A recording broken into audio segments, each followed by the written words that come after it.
मधुबन के बाबा, मधुबन के बाबा मुरली वाले, आपका क्या कहना, आपका क्या कहना। ओम शांति। आज 6 सितंबर 2022 के साकार मधुर महावाक्य हैं। आज मीठे मीठे बाप दादा बोले, मीठे बच्चे, दूरदेशी विशाल बुद्धिवंत सर्विस करनी है। सच और झूठ का कॉन्ट्रास्ट कर सिद्ध कर बताना है।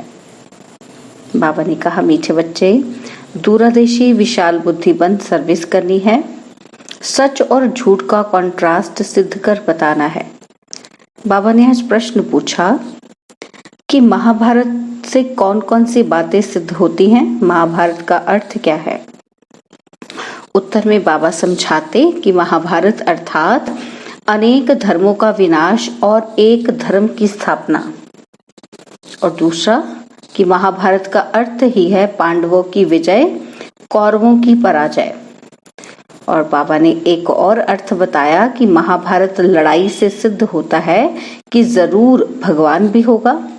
जिसने रथ पर बैठ ज्ञान सुनाया, भगवान ने जरूर राजयोग सिखाया होगा, जिससे राजाई स्थापन हुई। महाभारत अर्थात जिसके बाद सतयुगी राजाई स्थापन हो। तुम बच्चे महाभारत पर अच्छी तरह से समझा सकते हो। मुरली का गीत है, यही बहार है दुनिया को भूल जाने की। ओम शांति। मीठे मीठे बच्चे जानते हैं कि इस समय महाभारत की सीन चल रही है। बाप ने समझाया था कि जैसे आटे में नमक होता है ना, वैसे शास्त्रों में कुछ ना कुछ सच है, बाकी तो प्राय झूठ ही है। अब महाभारत के समय विनाश तो दिखाते हैं, यूरोप को भी दिखाते हैं, मूसल वहां से इन्वेंट हुए। यह भी तुम बच्चे जानते हो कि यह वही यज्ञ चल रहा है, जबकि एक धर्म की स्थापना होती है, पांडवों की विजय होती है भी राजयोग। दिखाते हैं अर्जुन के रथ में अर्जुन को श्री कृष्ण ज्ञान देते हैं। यह भी समझते हो कि राजयोग का ज्ञान दिया है। महाभारत लड़ाई के बाद जरूर राजयोग से राजाई स्थापन हुई होगी। इस समय तो राजाई है नहीं, फिर से स्थापन होनी चाहिए। महाभारत के नाटक भी बनते हैं, एडवर्टाइजमेंट निकल रही है, उनका बाइस्कोप बनाया है, आकर के देखो। अब तुम बच्चे जानते हो कि बाप तुमको सब सच बतलाते हैं, वह तो नाटक आदि सब झूठे बनाते हैं। महाभारत का नाटक सर्विस के ख्याल से देखना चाहिए कि वह लोग क्या बनाते हैं, फिर उस पर हम क्या समझाएंगे। सर्विस के लिए विचार सागर मंथन करना होता है, परंतु बच्चों की इतनी विशाल बुद्धि हुई नहीं है कि जिन्होंने नाटक बनाया है उनको जाकर समझाना है वास्तव में सच क्या है, झूठ क्या है। तुमने जो महाभारत लड़ाई दिखाई है, उनकी तिथि तारीख चाहिए, कब लगी थी। जैसे कण कण में भगवान का नाटक बनाया है तो जाकर देखना चाहिए। क्या दिखाते हैं, बच्चों की बड़ी दूरंदेशी विशाल बुद्धि होनी चाहिए। वास्तव में सच क्या है, उसके पर्चे छपवाने चाहिए। सच तो वही है जो प्रैक्टिकल चल रहा है। नाटक सब झूठे कैसे सो आकर समझो। यह समझने से भी तुम सचखंड के मालिक बन सकते हो, ईश्वर से वर्षा ले सकते हो। ऐसे ऐसे सर्विस के ख्यालात आनी चाहिए। सर्वोदया वालों से भी कोई कोई मिलते हैं, परंतु उसमें भी बड़ी विशाल बुद्धि चाहिए। उनको समझाना चाहिए कि सर्व माना सारी सृष्टि पर दया करनी। सो तो ब्लिसफुल एक ही बाप है, वही सर्व पर दया करते हैं। आज से 5000 वर्ष पहले भारत स्वर्ग था, सर्व सुख थे। अभी कलयुग के अंत में इतने दुख हैं, भ्रष्टाचार है। सारी दुनिया पर तो दया एक बाह्यत का बाप ही करते हैं। जरूर मैं जानता हूँ, तब तो बतलाता हूँ। सर्वोदया इसमें सारी दुनिया की बात है। अब भगवान कैसे सर्व पर दया करते हैं सो आकर समझो। अब कलयुग का अंत है, महा लड़ाई भी है। जरूर कोई है जो पतित दुनिया को पावन बनाने वाला है, तो सर्व आत्माओं का ब्लिसफुल वह ठहरा ना। इसमें ज्ञान की बुद्धि बड़ी अच्छी चाहिए। बाबा के पास तो समाचार मिलते हैं कि हम सर्वोदय लीडर से मिला, परंतु मिलने वाला बड़ी विशाल बुद्धि वाला चाहिए। बाबा ने देखा कि कोई ने विशाल बुद्धि की बात नहीं की है। पहले तो उनको बताना चाहिए कि सारी दुनिया में दुख अशांति है। यह दुख धाम है तो जरूर पहले सुख धाम शांति धाम था। बच्चों ने यह भी उनको बताया नहीं। भारत की बड़ी महिमा करनी चाहिए।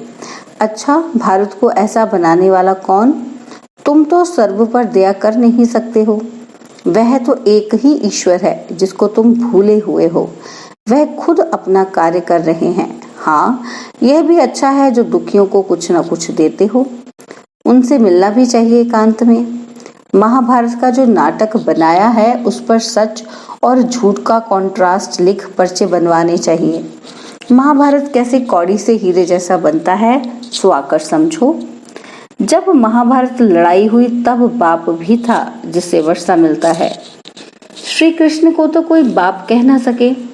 मनुष्य जब गॉड फादर कहकर पुकारते हैं तब निराकार को ही याद करते हैं। तुम बच्चों को सारा दिन यही ख्यालात रहने चाहिए कि हम कैसे सर्विस करें। विचार सागर मंथन करना चाहिए कि कैसे औरों को जगाएं। कांटों को फूल बनाना है, शमशान में जाकर सर्विस करनी है। बच्चे जाते हैं परंतु बहुत थक पड़ते हैं। देखते हैं कि इतना समझाते हैं परंतु सुनते ही नहीं। अरे समझेंगे भी कैसे?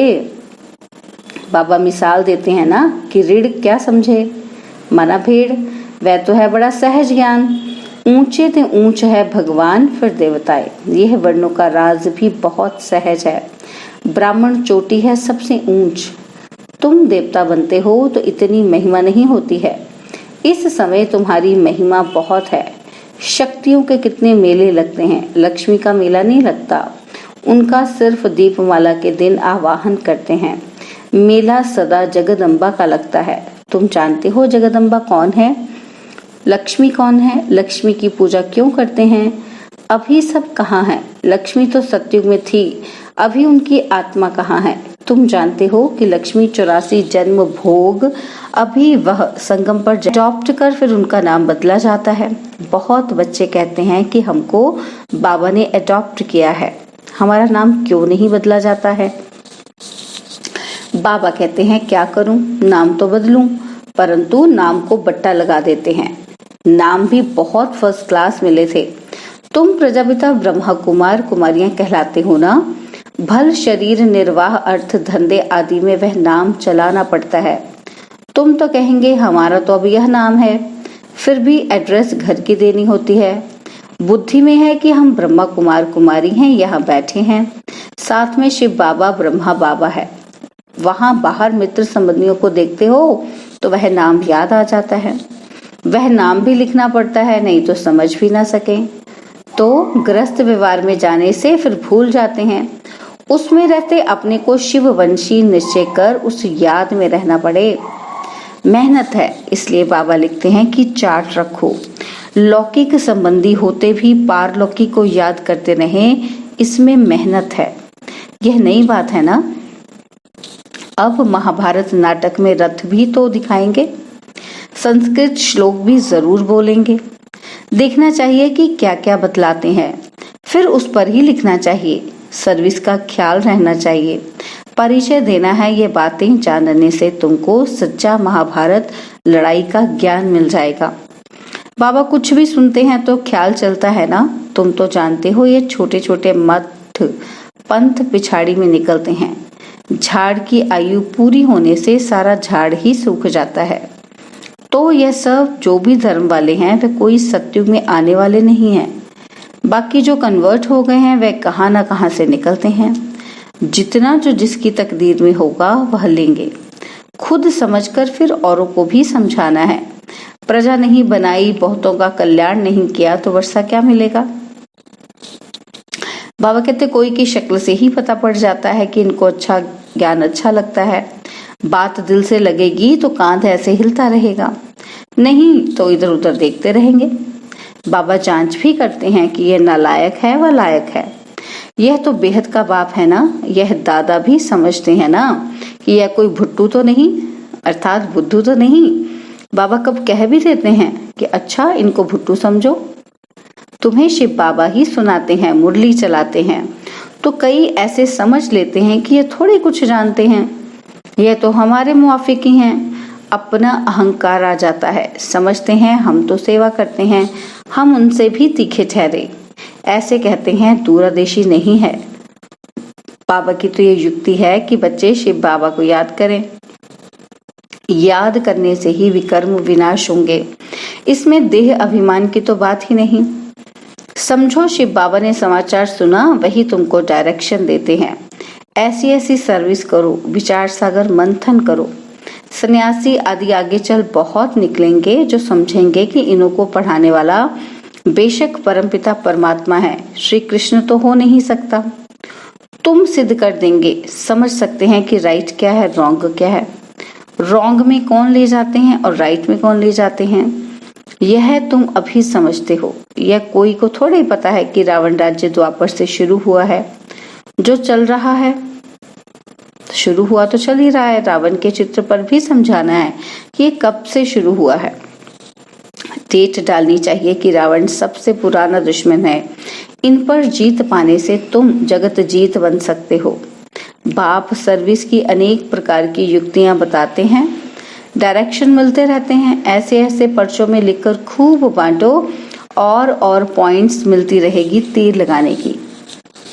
आजकल नाटक देखने में तो बहुत जाते हैं। पतित बनना ये गंदगी है ना। सब पतित हैं, पावन बन फिर पतित बन पड़ते हैं। बाबा कहते हैं काला मुंह कर दिया।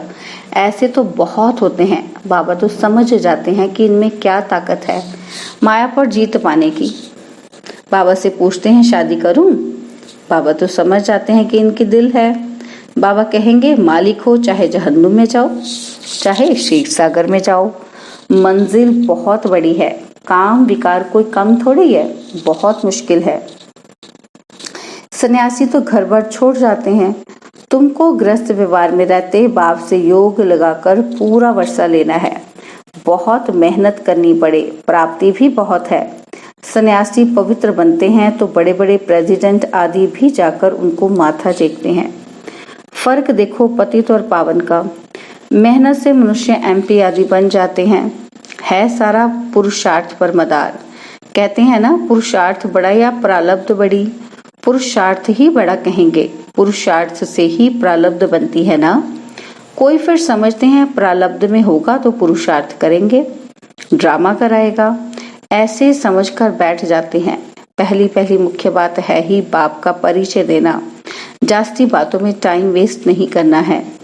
एक पॉइंट को समझे तो लिखवाना है कि मैं बरोबर यह बात समझता हूँ। बाप को जानने सिवाय और कुछ समझेंगे नहीं।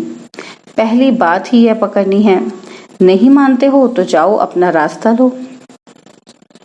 तुम कहते हो ना कि निराकार बाप सभी का बाप है, तो लिखो भगवान एक है, बाकी सब उनकी रचना है। अब बताओ गीता का भगवान कौन? कहेंगे वह तो निराकार है, उसने गीता कैसे सुनाई होगी। फिर बताना है कि प्रजापिता ब्रह्मा से क्या संबंध है। प्रजापिता ब्रह्मा द्वारा तो मनुष्य सृष्टि रची जाती है, शूद्र से अडॉप्ट कर ब्राह्मण बनाते हैं। यह लिखवाकर फिर एड्रेस लेना चाहिए। फिर 10-15 दिन बाद पत्र लिखना चाहिए। पहले तो बाप का परिचय दे खुशी में लाना चाहिए। लिखो बरोबर बेहद के बाप से वर्षा मिलता है। यह ब्रह्मा कुमार कुमारी सुख धाम शांति धाम का रास्ता बताते हैं। लिखवा लेना चाहिए, फिर लिखा पढ़ी करते रहना चाहिए। इतनी मेहनत हो तब सर्विस कही जाए। औरों का कल्याण करने के लिए नींद फिट जानी चाहिए। शिव बाबा को भी रड़ियां मार मार कर पुकार कर बाबा की नींद फिटा दी ना, तो आ गए। बच्चों को भी मेहनत करनी चाहिए। प्रदर्शनी व प्रोजेक्टर में भी पहले इस पॉइंट पर समझाना चाहिए। अच्छा, मीठे मीठे सिकिलते बच्चों प्रति माता पिता बाप दादा का याद प्यार और गुड मॉर्निंग। रूहानी बाप की रूहानी बच्चों को नमस्ते। हम रूहानी बच्चों की रूहानी बाप दादाजी को दिलवा जान सिकवा प्रेम से नमस्ते। ओम शांति। प्यारे बाबा, मीठे बाबा, मेरे बाबा, शुक्रिया बाबा, शुक्रिया बाबा, शुक्रिया बाबा। धारणा के लिए मुख्य सार है। पहला पॉइंट, सर्विस के लिए विचार सागर मंथन करना है, थकना नहीं है, बहुतों के कल्याण की युक्तियां रचनी हैं। दूसरा पॉइंट है, लौकिक के बीच में रहते भी पारलौकिक बाप को याद करना है। श्रेष्ठ पुरुषार्थ से अपनी प्रारब्ध ऊंच बनानी है। बाबा ने वरदान दिया कि एक बल एक भरोसा रख, हलचल की परिस्थिति में एक रस रहने वाले सर्वशक्ति संपन्न भव। एक बल एक भरोसा रख, हलचल की परिस्थिति में एक रस रहने वाले सर्वशक्ति संपन्न भव। एक बल एक भरोसे में रहने वाली आत्मा सदा एक रस स्थिति में स्थित होगी। एक रस स्थिति अर्थात सदा अचल, हलचल नहीं। एक बाप द्वारा सर्व शक्तियां प्राप्त कर सर्वशक्ति संपन्न रहने वाली आत्मा कैसी भी हलचल की परिस्थिति में अचल रह सकती है। एक रस स्थिति का अर्थ ही है कि एक द्वारा सर्व संबंध, सर्व प्राप्तियों के रस का अनुभव करना।